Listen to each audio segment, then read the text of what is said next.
একটি গ্রামের মেঠো পথের ধারে রাকেশ তার মায়ের সাথে বাস করত। অপরদিকে কমলি তার বাবার সাথে বাস করত।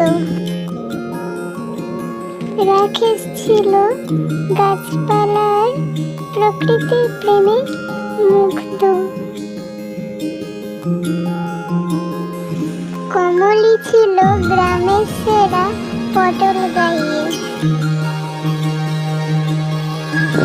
একদিন রাকেশ একটি দুর্লভ ফুলের সন্ধানে বেরিয়ে যায় এবং গভীর বনে হারিয়ে যায়।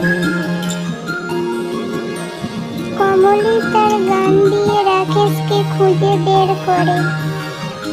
তাদের চোখে চোখ পড়তে দুজনের মধ্যে প্রেমের আভাস ঝলসে ওঠে।